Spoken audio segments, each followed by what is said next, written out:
അവൾ ചുറ്റുമൊന്ന് നോക്കി പുറത്തേക്ക് ചുവട് വെച്ചു. ആ മണ്ണിൽ കാല് കുത്തിയതും എന്തെന്നില്ലാത്തൊരാശ്വാസം അവളിൽ നിറയുന്നത് അവൾ അറിഞ്ഞു. അവളുടെ കണ്ണുകൾ ചുറ്റുപാടും ഓടി നടന്നു. മുറ്റത്തെ അവളുടെ പൂന്തോട്ടം, കുഞ്ഞു മീൻകുളവും ദൂരെയായി കാണുന്ന കുഞ്ഞു പുഴയും എല്ലാം അവളെ പഴയ ഓർമ്മകളിലേക്ക് തിരികെ കൊണ്ടുപോകാൻ പാകത്തിനുള്ളതായിരുന്നു. അവൾ പതിയെ അവളുടെ പിന്നാലെ ചുവട് വെച്ചു. അവളെ കണ്ടതിൻ്റെ സന്തോഷത്തിൽ പ്രകൃതി പോലും അവരുടെ സന്തോഷം പ്രകടിപ്പിച്ചു. അതിൻ്റെ പ്രതിഫലനമെന്നോണം ഒരിളം കാറ്റ് അവളെ തഴുകി തലോടിപ്പോയി. ഗാഥ, വാ. ചുറ്റും കണ്ണു വിടർത്തി നോക്കി പുഞ്ചിരിക്കുന്നവളെ നോക്കി വിച്ചു പറഞ്ഞു. അവൾ അതേ ചിരിയോടെ അവനടുത്തേക്ക് ചുവട് വെച്ചു. ഗൗതം കോളിംഗ് ബെല്ലടിച്ചതും അരുന്ധതി വന്ന് വാതിൽ തുറന്നു. വിച്ചുവും ഗൗതമും ചേർന്ന് നിന്നിരുന്നതിനാൽ വിച്ചുവിൻ്റെ പുറകിൽ നിന്ന ഗാഥയെ ഒറ്റ നോട്ടത്തിൽ അവർക്ക് കാണാൻ കഴിഞ്ഞില്ല. ആഹാ, നിങ്ങളെത്തിയോ? വാവ ഉറങ്ങിയോ? ദേവൂട്ടിയെ വിച്ചുവിൻ്റെ കയ്യിൽ നിന്നും പയ്യെ എടുത്തുകൊണ്ട് അവർ ചോദിച്ചു. രണ്ടാളും പരസ്പരം നോക്കിയൊന്ന് പുഞ്ചിരിച്ചു. എന്താടാ ഒരു കള്ളച്ചിരി? അവർ സംശയത്തോടെ രണ്ടാളെയും നോക്കി. വാവയെ ഞാനെടുക്കാം. വിച്ചു കണ്ണ് കാണിച്ചത് ഗൗതം അവരുടെ കയ്യിൽ നിന്നും കുഞ്ഞിനെ എടുത്തു. എന്താടാ പറ. അവർ സംശയത്തോടെ രണ്ടാളെയും നോക്കിയതും വിച്ചു അല്പം നീങ്ങി നിന്നു. അവരുടെ കണ്ണുകൾ അവിടേക്ക് നീങ്ങി. അവരെ നോക്കി പുഞ്ചിരിയോടെ നിൽക്കുന്ന ഗാഥയെ കണ്ടവർ സ്തംഭിച്ചു നിന്നു. അമ്മ. അവളുടെ ഒച്ചയാണ് അവരെ സ്വബോധത്തിലേക്ക് കൊണ്ടുവന്നത്. അപ്പോഴേക്കും അവർ വിശ്വസിക്കാനാവാതെ കണ്ണു മിഴിച്ച് നോക്കി അവളെ. മോളെ. അവർ അവളുടെ അടുത്തേക്ക് ചെന്ന് അവളുടെ കൈ പിടിച്ചു. അമ്മേ. അവൾ വീണ്ടും വിളിച്ചു. അമ്മയുടെ പൊന്നുമോള് വന്നോ? അമ്മയ്ക്ക് വിശ്വസിക്കാനാവുന്നില്ല. ഗാഥ, അമ്മയുടെ പൊന്നെ. അവർ നിറകണ്ണുകളോടെ അവളുടെ കയ്യിലും മുഖത്തും മുടിയിലുമൊക്കെ പതിയെ തലോടിക്കൊണ്ട് ഓരോന്ന് പറഞ്ഞെങ്കിലും സന്തോഷവും സങ്കടവും കാരണം ആ വാക്കുകൾ ഗദ്ഗതങ്ങളായാണ് പുറത്തേക്ക് വന്നത്. അമ്മ നോക്ക്, ഇത് ഞാൻ തന്നെയാ, അമ്മയുടെ ഗാഥ. എനിക്കൊരു കുഴപ്പമില്ല. അവൾ അമ്മയുടെ കൈ രണ്ടും കൂട്ടിപ്പിടിച്ച് നെഞ്ചോട് ചേർത്തുകൊണ്ട് ആ വിരലുകൾ മുത്തി. അമ്മയുടെ പൊന്നെ. അവളെ നെഞ്ചോട് ചേർത്ത് അവളുടെ മുഖമാകെ ചുംബനങ്ങൾ കൊണ്ട് മൂടി ആ അമ്മ. ആ അമ്മയിലെ മാതൃത്വം ഉണരുകയായിരുന്നു വീണ്ടും. എല്ലാ അമ്മമാരും അങ്ങനെയാണല്ലേ. ആരൊക്കെ മക്കളെപ്പോലെ കൂടെ ഉണ്ടായാലും സ്വന്തം മക്കളോടുള്ള സ്നേഹം മറ്റുള്ളവരെക്കാളും ഒരു പടി മുന്നിലായിരിക്കും. അത് വീണ്ടും ആ വീട്ടുമുറ്റത്ത് ഒരിക്കൽ കൂടി തെളിയിക്കപ്പെട്ടു.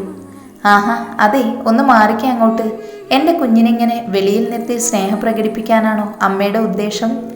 അല്പനേരം കഴിഞ്ഞിട്ടും രണ്ടാളും വിട്ടുമാറില്ലെന്ന് കണ്ടതും ഗൗതം ഇടക്ക് കയറി. വിച്ചു എല്ലാം മനസ്സ് നിറഞ്ഞു നോക്കി നിന്നു. അയ്യോ, പെട്ടെന്ന് ഞാൻ മോളെ കണ്ടപ്പോൾ. വാ, മാറട അങ്ങോട്ട്. ഗൗതമിനെ ഒരു വശത്തേക്ക് ചെറുതായി പിടിച്ചു മാറ്റി അമ്മ ഗാഥയെ ചേർത്ത് പിടിച്ചുകൊണ്ട് അകത്തേക്ക് നടന്നു. വിച്ചേട്ടാ, അപ്പം നമ്മൾ രണ്ടോ ഔട്ടാ? ഗൗതം പറഞ്ഞതും വിച്ചു അവനെ നോക്കി ഒന്ന് ചിരിച്ചുകൊണ്ട് അകത്തേക്ക് നടന്നു. ഗൗതം ദേവൂട്ടിയുമായി അവൻ്റെ പിന്നാലെയും. അന്നത്തെ ദിവസം ഗാഥയോടൊപ്പം തന്നെയായിരുന്നു അരുന്ധതി അമ്മ. അമ്മയും മോളും ഓരോന്ന് പറഞ്ഞു കഴിഞ്ഞ് പോയ വിശേഷങ്ങൾ പങ്കുവെക്കുകയായിരുന്നു. അതുകൊണ്ട് തന്നെ വിച്ചുവിന് അവളെ ഒന്ന് കാണാൻ പോലും കഴിഞ്ഞില്ല. എന്താ വിച്ചേട്ടാ?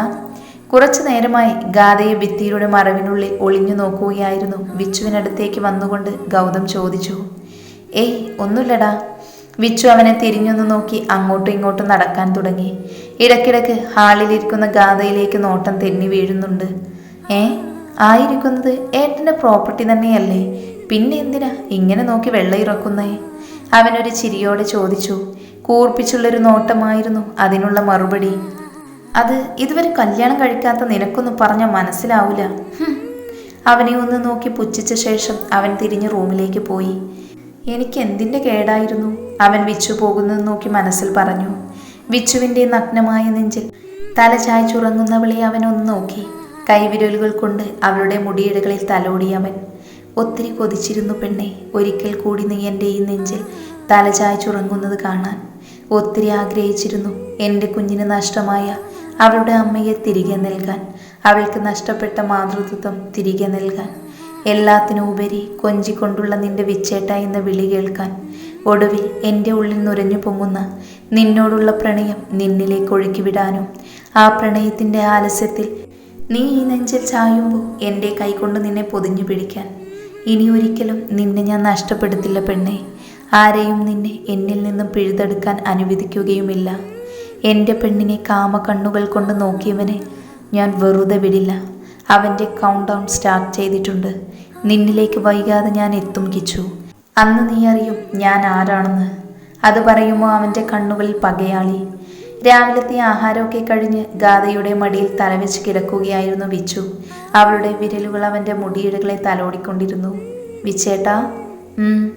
അവളുടെ കൈവിരലുകൾ മുത്തിക്കൊണ്ട് അവനൊന്ന് മൂളി. എനിക്ക് ശ്രീയെയും ധനുവിനെയും ഒന്ന് കാണണം വിച്ചേട്ടാ. അവളുടെ ചോദ്യം കേട്ടതും അവൻ്റെ ചുണ്ടിലൊരു കള്ളച്ചിരി വിരിഞ്ഞു. എങ്കിലും അവൻ അത് ഒളിപ്പിച്ചുകൊണ്ട് ഗൗരവത്തിൽ മൂളി. ഗാഥ തിരിച്ചു വന്നപ്പോഴേക്കും ശ്രീയുടെയും ധനുവിൻ്റെയും കാര്യങ്ങളെല്ലാം വിച്ചു തന്നെ അവളോട് പറഞ്ഞിരുന്നത് ചിലതൊഴികെ. അത് അവൾക്കൊരു സർപ്രൈസ് കൊടുക്കാൻ വേണ്ടിയായിരുന്നു. വിച്ചേട്ടാ, അവൾ പിന്നെയും വിളിച്ചു. എന്താ പെണ്ണേ? അവരെ മാത്രമല്ലേ എനിക്ക് കാണേണ്ടത്? അവളൊന്ന് നിർത്തി അവനെ നോക്കി. പിന്നെ? അവൻ സംശയരൂപേണ ചോദിച്ചു. കിച്ചുവേട്ടനെയും. ആരെ? അവനൊരു ഞെട്ടലോടെ ചാടിയണീറ്റ് അവളെ തിരിഞ്ഞു നോക്കി. കിച്ചുവേട്ടനെ, അവളൊരു ഭാവമാറ്റവുമില്ലാതെ പറഞ്ഞു. വിച്ചു അവളുടെ മുഖത്തേക്ക് ഉറ്റുനോക്കി. ഇന്നെൻ്റെ പെണ്ണ് പഴയ ഗാഥയല്ല. അവൾ ഒത്തിരി മാറിയിരിക്കുന്നു.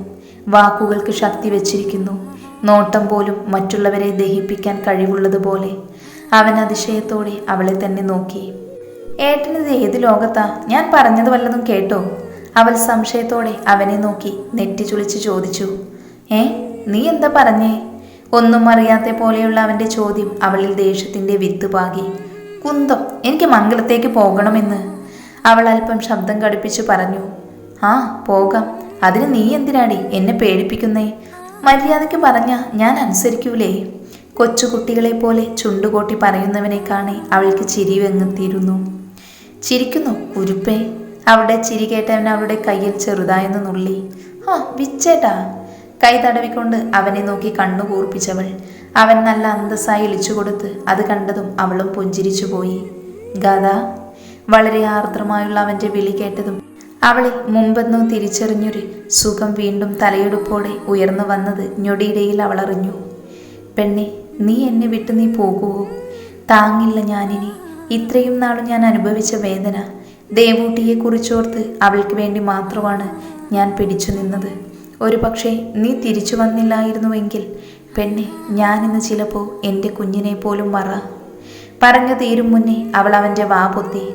അരുത് എന്ന് ഇരുവശത്തേക്കും തലചലിപ്പിച്ചു. അവളുടെ കണ്ണുകൾ നിറഞ്ഞിരുന്നു, അവൻ്റെയും. അമ്മ, അത്തായി. രണ്ടാളുടെയും സങ്കടത്തിൻ്റെ തോത് കുറയ്ക്കാനുള്ള മരുന്നെന്നോണം ദേവൂട്ടിയുടെ വിളി ഇങ്ങെത്തിയിരുന്നു. രണ്ടാളും വേഗം മുഖം തുടച്ച് വിച്ചു അവളെ നോക്കി കൈ രണ്ടും വിടർത്തിക്കാട്ടി. അവൾ ഒരു ചിരിയോടെ അവൻ്റെ കൈക്കുള്ളിലേക്ക് ഓടിക്കയറി. അത്തായുടെ പൊന്നുമോള് എവിടെയായിരുന്നു ഇതുവരെ? അവളുടെ മൂക്കിൽ മൂക്കുരസിക്കൊണ്ട് അവൻ ചോദിച്ചു. അവൻ്റെ മീശയിൽ പിടിച്ചുകൊണ്ട് അവൾ മറുപടി പറഞ്ഞു. തായ് അമ്മമ്മയുടെ കൂടെ കളിച്ചുമായിരുന്നു. ആണോ? നമുക്ക് ടാറ്റ പോവാം പൊന്നെ. അവളെ കയ്യിൽ കോരിയെടുത്ത് മടിയിൽ ഇരുത്തിക്കൊണ്ട് അവൻ ചോദിച്ചു. അത് കേട്ടതും ആ കുഞ്ഞി കണ്ണുകളിലെ തിളക്കം കുറച്ചുകൂടി വർദ്ധിച്ചു. അവൾ കണ്ണു വിടർത്തി അവനെയും ഗാഥയെയും മാറി മാറി നോക്കി. എവിടേക്ക് അത്തായി? ചുണ്ടിലൊരു പുഞ്ചിരിയുമായി ചോദിക്കുന്നവളുടെ കവിളിൽ മുത്തിയവൻ. നമുക്ക് ധനുചേച്ചിയെയും ശ്രീമാമൻ്റെയും വീട്ടിൽ പോവാലോ? ഹായ്, പോവാ. അവൾ അവൻ്റെ കയ്യിലിരുന്ന് തുള്ളി. അവൻ അവളുടെ തലമുടിയിൽ പതിയെ തലോടി. അച്ഛൻ്റെയും മകളുടെയും സ്നേഹം നോക്കുകയായിരുന്നു ഗാഥ. തന്നേക്കാൾ കൂടുതൽ അവൾക്കിന്ന് സ്നേഹം അവനോടാണെന്ന് അവളിൽ ആശ്വാസവും സന്തോഷവും നിറച്ചു. ഒരിക്കൽ ആരുമില്ലാതിരുന്ന വിച്ചുവിൻ്റെ ജീവിതത്തിലേക്ക് അവന് എല്ലാമായി വന്നവളായിരുന്നു ഗാഥ. ഒടുവിൽ വിധി അവരെ തമ്മിൽ വേർപ്പെടുത്തിയപ്പോഴും അവനൊരു കൂട്ടായി, പ്രതീക്ഷയായി അവൾ ഒരു പൊന്നോമനയെ നൽകിയിരുന്നു. ഇന്നിതാ അവൾ വീണ്ടും തിരിച്ചു വന്നിരിക്കുന്നു. ഇനി അവൻ്റെ സങ്കടം കണ്ട് ദൈവത്തിൻ്റെ മനസ്സലിഞ്ഞതുകൊണ്ടായിരിക്കുമോ? എന്തു തന്നെയായാലും അവർ വീണ്ടും ഒന്നിച്ചു. അല്ലെങ്കിൽ തന്നെ അവർ പണ്ടേ ആത്മാവ് കൊണ്ട് ഒന്നായവരല്ലേ. അവൻ്റെ നട്ടെല്ലിൽ നിന്നും പിറവിയെടുത്തവളല്ലേ അവൻ്റെ പാതി.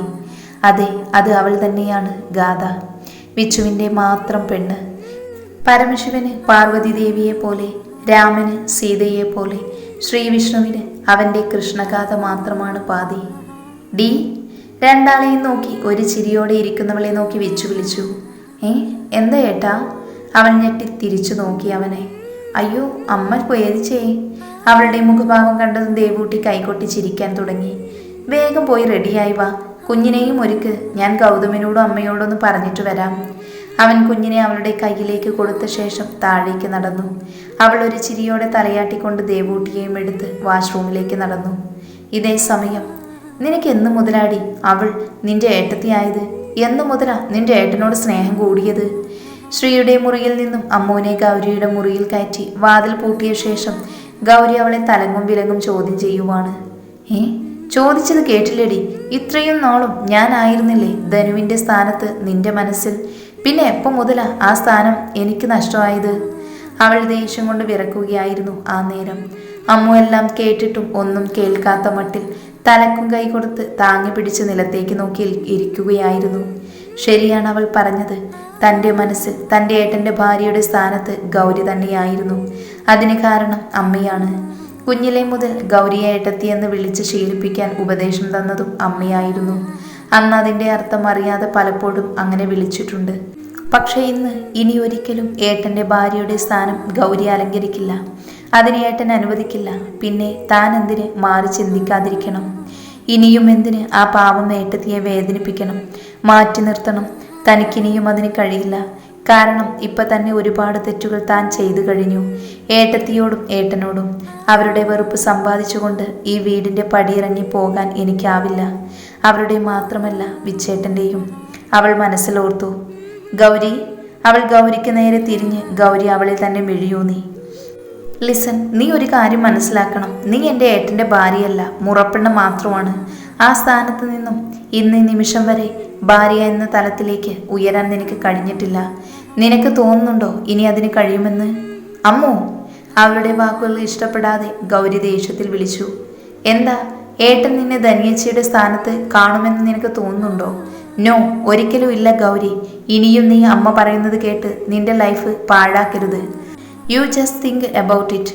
ചിലപ്പോഴൊക്കെ നമ്മൾ ആഗ്രഹിച്ചത് നമുക്ക് കിട്ടണമെന്നില്ലടാ. ആലോചിക്ക്. ഒരിക്കലും സ്നേഹം പിടിച്ചു വാങ്ങാൻ കഴിയില്ല. അത് തന്ത്രത്തിലൂടെയും ചതിയിലൂടെയും നേടിയെടുക്കേണ്ട ഒന്നല്ല. ഒരു പക്ഷേ അങ്ങനെ ചെയ്താൽ ആ സ്നേഹത്തിന് ഒരു നീർക്കുമിളയുടെ ആയുസ് മാത്രമേ ഉണ്ടാവുകയുള്ളൂ. ഇനിയും നീ ഏട്ടനെ പിന്നാലെ ഇങ്ങനെ? അത് വേണ്ട. ആലോചിക്ക്, നന്നായി ആലോചിക്ക്. എല്ലാം ശരിയാവും ഗൗരി. ഞാൻ ഉണ്ടാവും കൂടെ. എല്ലാം കേട്ടുകഴിഞ്ഞ് ഒരു ശില കണക്കെ അവൾ തറഞ്ഞു നിന്നു. അവൾക്ക് സ്വയം അപമാന തീയിൽ വെന്തുരുകുന്നത് പോലെ തോന്നി.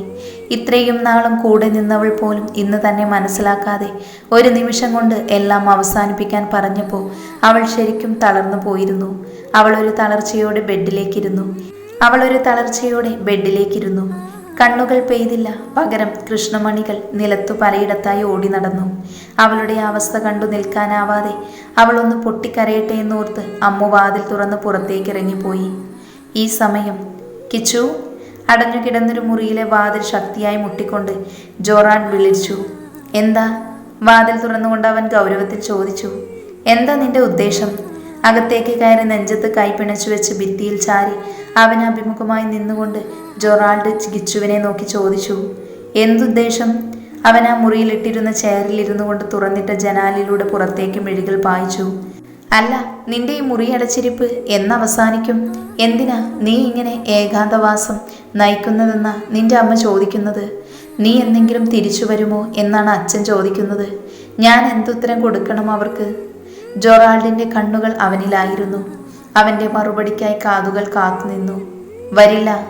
ആ ഒരു മറുപടി മാത്രം അവനിൽ നിന്ന് പുറത്തേക്ക് വന്നതും ജൊറാൾഡ് ദേഷ്യത്തോടെ അവനെ നോക്കി വാതിൽ ശക്തിയിൽ അടച്ച് പുറത്തേക്ക് ഇറങ്ങിപ്പോയി. ഇത് 3 വർഷമായി പതിവുള്ള കാഴ്ചയാണ്. അന്ന് നടന്ന സംഭവങ്ങൾക്കൊടുവിൽ വിച്ചു ജയിലിലായപ്പോൾ മുതൽ കിച്ചു ഏകാന്തവാസം നയിക്കുകയാണ്. ഗാഥയെ കൊന്നത് താനാണെന്ന തിരിച്ചറിവ് അല്ലെങ്കിൽ കുറ്റബോധം അവനെ കാർന്നു തിന്നാൻ തുടങ്ങിയതിനു ശേഷം ഇതുവരെ അവൻ ആ മുറിവിട്ട് പുറത്തേക്ക് വന്നിട്ടില്ല. ജൊറാൾഡ് അവനെ കൂട്ടിക്കൊണ്ടു പോകാൻ ഒത്തിരി ശ്രമം നടത്തിയിരുന്നു എങ്കിലും അത് നടന്നില്ല. ഇന്നും ആ ശ്രമം അവൻ ഉപേക്ഷിക്കാതെ തുടർന്നു കൊണ്ടിരിക്കുകയാണ്. കിച്ചു സ്ഥിരം പല്ലവി ഓതിക്കൊണ്ടും അവൻ ജനാലിലൂടെ ദൂരേക്ക് നോക്കിയിരുന്നു. ഉള്ളിൽ നിറയെ അവളായിരുന്നു. അവളുടെ പുഞ്ചിരിക്കുന്ന മുഖമായിരുന്നു.